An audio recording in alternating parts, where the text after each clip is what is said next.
Idul Adha itu dari kata id itu kembali banyak nikmat atau terulangnya nikmat-nikmat yang diberikan oleh Allah Subhanahu wa taala. Kemudian Al-Adha ini banyak yang mengatakan terkait dengan ibadah penyembelihan kurban, disebut Idul Adha atau Idul Kurban. Saya cerita sedikit tentang sejarah Idul Adha. Dulu ada seorang malaikat yang menjelma sebagai manusia, dan beliau ini komunikasi dengan Nabi Ibrahim. Sebelum saya cerita jauh, saya katakan juga, saya ingatkan lagi bahwa cara berpikir kita sebagai mukmin itu harus berpikir awal al-khilqah. Awal kita dijadikan oleh Allah Ta'ala, yaitu Nabi Adam materinya dari tanah, nyatanya bisa jadi Nabi Adam. Kita dari sperma, nyatanya bisa jadi manusia dengan konstruksi yang sempurna. Dengan cara seperti ini, nanti bayangkan kekuasaan Allah yang tidak terbatas menjadi mudah. Saya teruskan, si malaikat tadi tanya ke Nabi Ibrahim, saya minta kambing kamu. Oh ya, silahkan, asal kamu melantunkan kalimat tasbih. Terus dibaca tasbih, indah sekali, merdu. Bisa minta tambahan kambing? Ya, sampai beberapa kali. Demi Allah, ini baru kambing, baru hewan. Andaikan anak saya pun, kalau demi Allah saya kurbankan.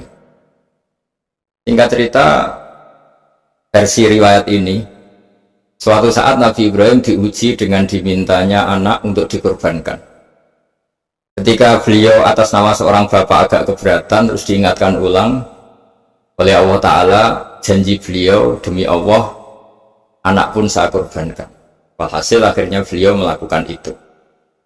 Dan karena Allah hanya menguji, tidak niat betulan supaya anak itu disembelih, akhirnya diganti oleh kambing. Jadilah tradisi kurban itu pakai kambing.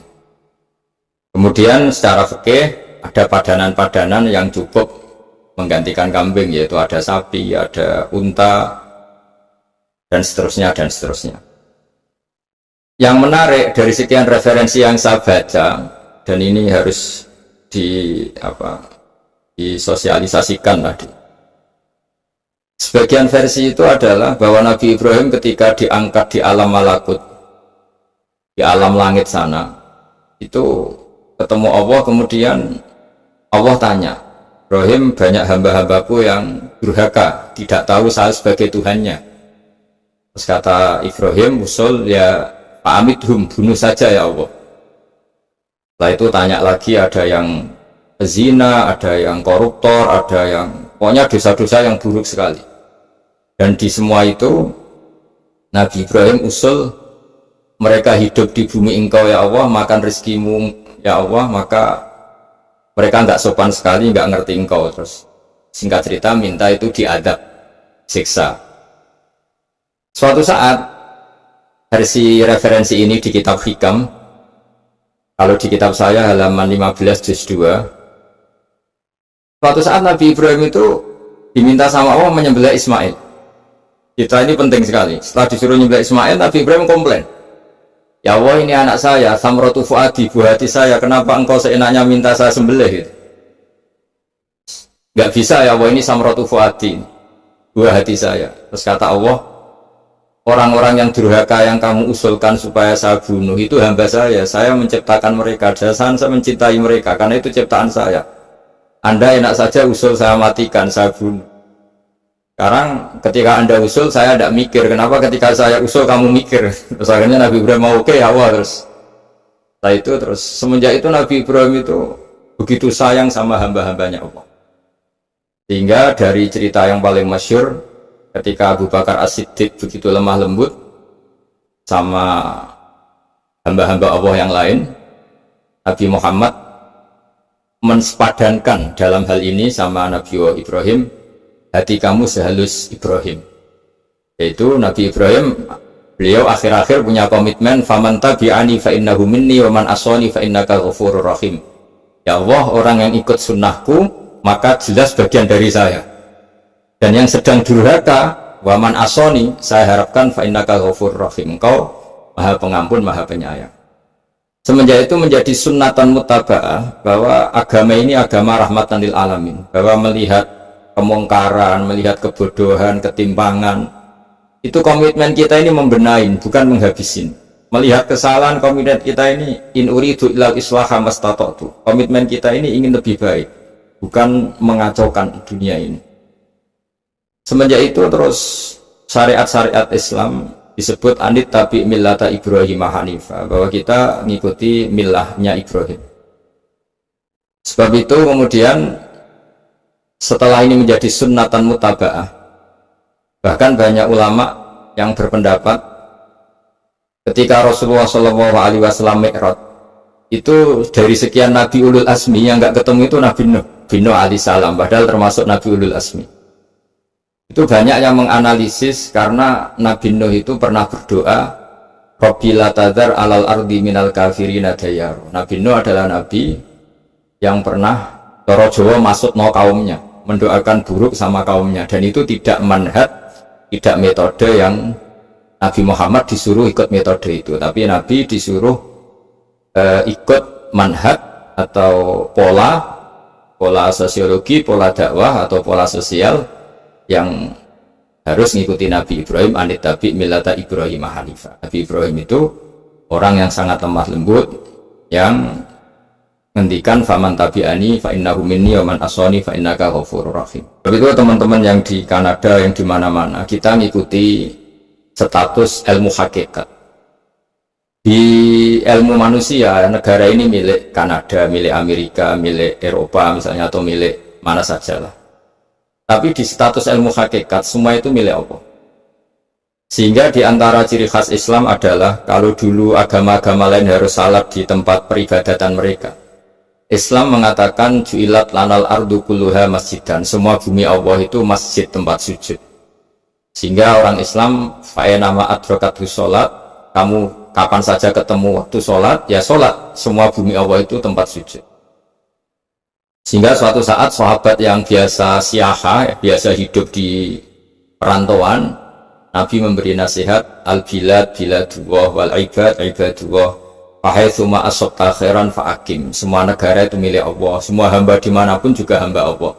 Kamu di mana saja mendapatkan kebaikan, ya silahkan berdomisili di situ. Saya pernah di Korea, itu asik karena itu yang orang-orang katanya teman-teman, saya ini di rumah itu nggak kiai, Gus. Sering di sawah, sering di Tegal. Gara-gara di Korea jadi mufti, gitu. Karena nggak ada kiainya. Gitu. Jadi orang-orang yang nggak jadi kiai di Jawa, mungkin kalau di luar Jawa atau di luar Indonesia malah jadi kiai. Gitu. Artinya gini, pentingnya jadi kiai bukan menjadi gagah, itu enggak, tapi begini. Dulu bawaannya rakyat itu kan kalau ke masjid komplain, ada masjid bocor, kayak ada keran yang kurang baik. Tapi kalau sudah jadi kiai itu tahu rasanya. Betapa nata masjid itu susah, ngelola masjid itu susah, nyari imam itu juga susah, melanggengkan jamaah juga susah. Jadi pentingnya jadi kiai itu bukan gagah-gagahan jadi imam, tapi bertanggung jawab atas proses yang berjalan. Jika dulu diantara nasihat bapak saya, bapak itu termasuk orang yang nggak suka sama orang tawadhu, orang yang sopan. Dulu saya juga iskal itu janggal. Kata bapak, wong tawadhu itu apik, orang sopan itu baik. Tapi biasanya itu cara orang menghindari tanggung jawab. Disuruh jadi kiai nggak mau, tapi kalau ada kiai salah komplain itu. Disuruh jadi menteri nggak mau, kalau ada menteri salah komplain itu. Disuruh jadi apa nggak mau, kesannya tawadhu, tapi sebenarnya hanya menghindari tanggung jawab. Disuruh pidato nggak mau, disuruh jadi MC nggak mau, tapi kalau ada orang salah komplain. Jika kata bapak tawaduk itu baik, asal tawaduk betul gitu. Tapi kebanyakan nggak, tawaduk itu dari tanggung jawab sambil cari salahnya orang lain. Nah ini yang tawaduk yang akhirnya kurang baik. Nah teruskan, jadi Nabi Ibrahim ini panutan yang luar biasa. Beliau adalah orang yang alami sekian proses sosial yang akhirnya diakui sebagai Khalilur Rahman, orang yang sangat dicintai Allah Ta'ala. Di antara sebab dicintainya Nabi Ibrahim adalah seperti yang dialami Nabi Adam. Nabi Adam ketika turun di bumi, itu keresahan pertama itu bukan karena kurang makanan atau kurang minuman, itu enggak. Beliau turun di bumi mendapati bangsa yang lain, kalau dalam kitab disebut Banul Jan, itu dia janggalnya Masya Allah, ini orang makhluk-makhluk ini kok tidak kenal sama Allah yang menciptakannya.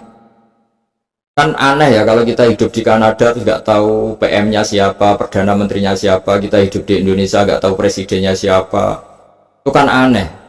Kita hidup di kampung nggak ngerti lurahnya siapa aja aneh. Ini hidup di buminya Allah kok nggak tahu Allah itu siapa, nggak pernah menyebut Allah. Padahal harusnya yang paling dikenal pertama itu ya zat yang menciptakan kita, menciptakan langit bumi dan sebagainya. Sehingga beliau itu Grutu itu komplek.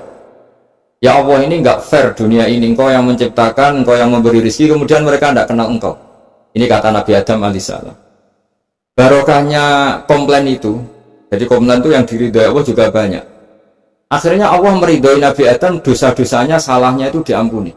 Ya ukuran seorang Nabi, beliau dianggap salah itu diampuni, karena keresahan beliau itu takut Allah nggak dikenal. Masjid yang di Kanada, di Montreal juga ketakutan kita ini jangan sampai orang Islam tidak punya tempat ibadah. Meskipun kita punya tempat ibadah, ketakutan kita jangan-jangan ibadahnya tidak sesuai sunnah Rasul. Setelah sesuai sunnah Rasul kita takut lagi, jangan-jangan memaksa sesuai tapi karena ingin benar. Dan setelah ingin benar, takutnya secara tasawuf ngimani kebenaran itu, bukan ngimani rahmatnya Allah tapi ngimani kebenaran itu. Artinya jadi ujub. Ujub itu bangga amal diterima karena kebaikannya, bukan karena fadlnya Allah, karena anugerah. Nah, ketakutan-ketakutan ini khas orang soleh. Orang soleh itu kalau nggak sholat takut, setelah sholat takut nggak sesuai syarat rukun. Setelah sesuai semua takut iktimat alal amal, membanggakan kebenaran, tapi bukan membanggakan luasnya rahmatnya Allah Ta'ala. Sehingga di luar ilmu fikih ada ilmu namanya ilmu tasawuf, ilmu yang mengelola hati. Jadi ibarat orang itu, kalau yang paling masyhur dalam cerita-cerita orang sufi, ada orang sudah masuk surga karena tidak pernah dosa sama sekali. Ini cerita-cerita yang melegenda di dunia tasawuf. Tanya Allah, kenapa kamu masuk surga? Karena saya taat terus Allah, nggak pernah maksiat sama engkau. Berapa lama kamu hidup di dunia? 80 tahun. Ya sudah, karena taat kamu 80 tahun, ya surga kamu 80 tahun. Ya komplain, ya Allah katanya surga selamanya, kenapa ini hanya 80 tahun? Yang selamanya itu rahmat saya. Kalau amal kamu kan terbatas 80 tahun, maka balasannya hanya 80 tahun. Nah semenjak itu beliau sadar, oh ya Allah, masuk surga itu fadlmu, anugerahmu, amal saya tidak ada bandingannya dengan surgamu. Nah ini jadi sehingga keyakinan ahli sunnah wal jamaah diantara ciri khasnya adalah masuk surga itu karena fadlnya Allah, karena anugerahnya Allah. Maksudnya itu oke, kita amal, tapi amal kita tetap terbatas, tidak memberi kontribusi pada kerajaan Allah, pada kedikjayaan Allah sebagai Tuhan. Yang tidak terbatas adalah fadlnya Allah Subhanahu wa Ta'ala. Nah, keresahan-keresahan ini kemudian yang diwariskan oleh para nabi ke ulama-ulama. Di keresahannya ulama itu mirip-mirip keresahan nabi. Nabi dulu itu sampai dakwah, sampai sosialisasi kebenaran itu takut Allah itu la yuzkaru fi mulki, Allah tidak disebut, tidak menjadi aktor. Kan tidak fair kita misalnya nempat di negara orang terus nggak tahu duta besarnya siapa, terus kalau ngurus paspor di mana, ngurus visa di mana. Ini sama, kita hambanya Allah tapi nggak pernah ngurus status kehambaannya. Harusnya kita ngurus status kehambaan kita dengan sholat, berarti kehambaan kita hidup. Dengan baca tasbih berarti kehambaan kita hidup. Makanya dalam sebuah ayat disebutkan masuk surga itu gampang, yang susah itu kamu masuk status kehambaan itu.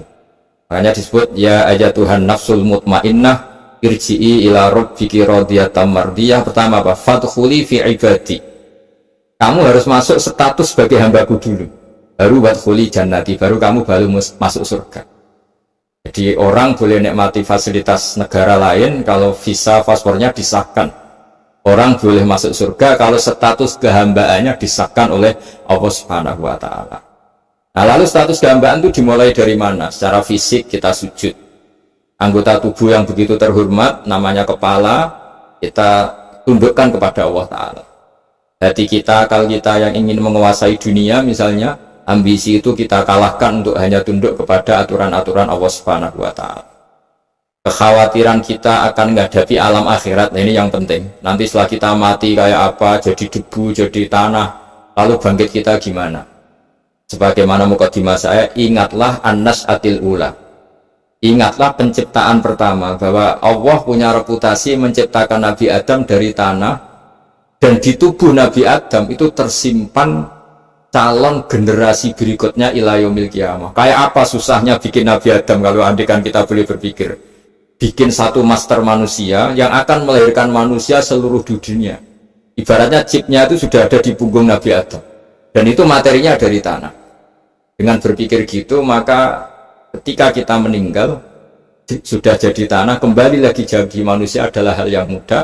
Karena Allah punya reputasi menciptakan manusia super, yaitu Nabi Adam dari tanah. Jika setiap kali kita iskal janggal terhadap kekuasaan Allah, kata Allah Ta'ala, Qul yuhyiha alladzi ansha'aha awwala marrah. Kalau kamu janggal terhadap kemampuan saya, kemampuan kami menghidupkan tulang belulang yang sudah rapuh, sudah hancur, maka ingatlah reputasi saya, kata Allah, reputasi kami menciptakan Adam dari tanah. Ya, para nabi itu, ini semoga teman-teman yang di Kanada masih ingat betul iman yang dilatih para guru kita di Jawa, di Indonesia. Para nabi itu saking imannya sama Allah, itu tidak ada, sampai kasarnya itu nggak tahu bedanya antara hal itu masuk akal maupun tidak. Saya beri contoh begini, kalau dalam ilmu tauhid, dan ini harus kita latih terus sampai ketemu Allah Ta'ala.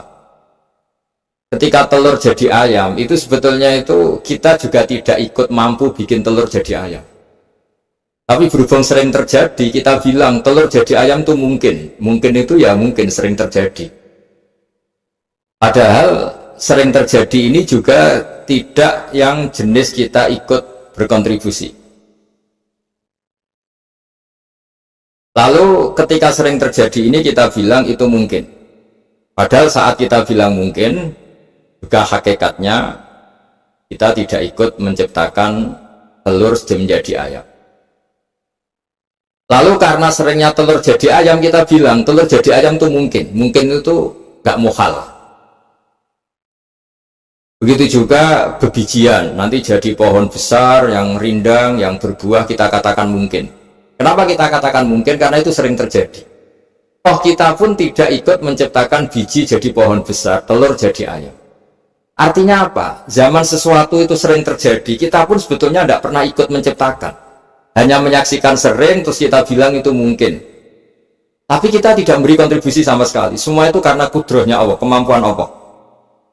Lalu ketika ada orang yang bilang, batu ini bisa melahirkan onta. Kita bilang, muhal, batu itu tidak mungkin melahirkan onta. Tapi kalau seorang nabi itu nggak tahu bedanya antara batu melahirkan unta dengan indukan unta melahirkan unta. Karena nabi-nabi itu makomnya sudah sangat tinggi. Ketika unta induk melahirkan unta juga tidak atas kemampuan unta induk. Unta induk tidak punya kemampuan menciptakan unta. Juga karena kudrahnya Allah Ta'ala. Sehingga kalau batu mengeluarkan unta juga mungkin kalau Allah menghendaki. Hingga ketika Nabi Soleh diminta kaumnya, apa bukti engkau nabi? Tunjukkan ayat kalau engkau nabi. Yang kamu minta apa? Seekor unta keluar dari batu besar ini. Nabi Soleh dengan entengnya berdoa sama Allah dan keluarlah unta keluar dari batu. Nah itu makom yang paling tinggi. Makom paling tinggi itu kita mendudukkan Allah sebagai zat yang tidak terbatas kudrohnya. Hingga para nabi itu terus punya mukjizat. Yang mukjizat itu mengingatkan ulang bahwa Allah itu tidak terbatas kemampuannya. Bagaimana unta keluar dari batu besar zaman Nabi Soleh, zaman Nabi Muhammad air keluar dari jemarinya Rasulullah SAW, Nabi Ibrahim dibakar tidak mempan, tetap sehat, tetap bugar. Karena semua ini sebagai bukti bahwa kudrahnya Allah tidak terbatas. Nah, iman-iman seperti ini harus kita jaga. Apapun rasionalitas kita, dan meskipun kita selalu rasional, tetap menyisakan iman bahwa kudrah Allah itu tidak terbatas. Sehingga ketika ada cerita kematian orang soleh itu ditangisi langit dan bumi, kita tidak usah iskal, tidak usah jangkal, masa bumi bisa menangis? Karena kita yang sekarang bisa nangis adalah materinya dari tanah, materinya dari bumi. Terus iman ini kita jaga sehingga kalau kita yasinan, masih ingat Allah kalau mengingatkan kudrahnya yang tidak terbatas, manusia disuruh ingat qul yuhyihalladzi ansha'aha awwala marrah. Kamu harus ingat bahwa Allah itu yang menghidupkan kamu, menghidupkan semuanya ketika kamu belum menjadi seperti ini. Jadi intinya itu kita ingat meskipun telur itu lazim jadi ayam, tetap tidak karena kudrohnya ayam itu, tapi karena kudrohnya Allah. Indukan unta melahirkan anak unta juga bukan kemampuan indukan unta, karena ini juga makhluk yang lemah, tapi juga kemampuan Allah Subhanahu wa Ta'ala. Jika dengan demikian kita termasuk hamba Allah sesuai target yang diingatkan Allah. Alam mata bayana lahu qala a'lamu annallaha ala kulli syai'in qadir. Hamba Allah yang baik adalah hamba ketika menyaksikan fenomena apapun, semua itu lita'alamu annallaha ala kulli syai'in qadir wa annallaha qad ahata bi kulli syai'in ilma. Apapun di alam raya ini, semuanya itu bukti bahwa Allah ala kulli syai'in qadir, Allah kuasa dan Allah meliputi semua makhluknya dalam pandangannya, dalam pantauannya. Jadi saya mohon teman-teman yang di Montreal, yang di Kanada, juga di manapun harus ingat status hakikat bahwa al-bilad biladullah wal ibad ibadullah fahaitsuma asabta khairan fa'aqim. Negara hakikatnya milik Allah, semua hamba juga milik Allah. Di mana saja kamu berada dan menemukan kebaikan, silahkan hidup di situ. Tentu dengan sosialisasi yang baik, baik dengan non-muslim maupun dengan muslim, karena Allah mengajarkan wa qulu linnasi husna. Ajaran Islam adalah rahmatan lil alamin, rahmat bagi semua. Tentu tidak henti-hentinya kita menjelaskan kebenaran yang diinginkan oleh Allah Subhanahu wa Ta'ala. Saya kira demikian, karena juga ini di sini sudah malam. Jadi saya mohon maaf mungkin tidak bisa ikuti tanya jawab, karena di sini sudah malam, malah kita habis takziah saya, karena ya ada mas saya yang sudah sepuh sekali wafat, terus tadi barusan datang. Jadi mohon maaf tidak mengikuti acara mulai pertama, tapi saya mohon ayat-ayat Quran yang saya terangkan tadi bahwa untuk mensifati Allah kudrohnya tidak terbatas. Ingatlah bahwa kita yang secerdas ini, yang sehebat ini, kita semua manusia yang cerdas begini, matanya bisa melihat, hatinya bisa merenung, otaknya bisa berpikir cerdas, itu dari materi tanah. Dan Allah mampu. Allah bisa bikin orang miliatan gini dari satu orang manusia namanya Nabi Adam. Kayak apa susahnya bikin konstruksi Nabi Adam kalau boleh dibahasakan. Dan itu Allah punya reputasi mampu. Dengan cara seperti itu kita akan gampang iman bahwa kita setelah meninggal dan menjadi tanah, ya sama seperti kita masih hidup. Zaman kita hidup ya tidak tahu cara kerja jantung kita, nafas kita, uratnya gimana, terus sistem tubuh. Meskipun ilmu medis ngerti mengurai itu, tapi terus saja yang ngerti tidak menciptakan. Yang menggerakkan jantung, organ tubuh kita tetap Allah Subhanahu wa Ta'ala. Dia yang Al-Fa'ilul Mukhtar, dia yang semuanya mengendalikan kita. Artinya zaman kita hidup pun sebenarnya kita yang tidak mengendalikan kita. Nafas kita ya dalam kendali Allah, ikhtiar kita dalam kendali Allah. Sama setelah kita mati juga dalam kendali Allah. Ya, guru-guru kita semuanya melatih inna sholati wa nusuki wa mahyaya wa mamati lillahi rabbil alamin. Hakikat ibadah kita, hakikat hidup kita, hakikat mati kita, semuanya tidak dalam kendali kita, semua itu dalam kendali Allah Ta'ala. Dengan demikian terus kita insya Allah ingin jadi hambanya dulu, baru setelah jadi hambanya baru sah menjadi ahli penghuni surganya. Wadkhuli fi ibadi baru wadkhuli jannati. Masuklah berstatus sebagai hambaku, baru engkau, kalian semua layak menjadi penghuni surgaku. Mohon maaf atas semua kesalahan. Billahi taufik. Wassalamualaikum warahmatullahi wabarakatuh.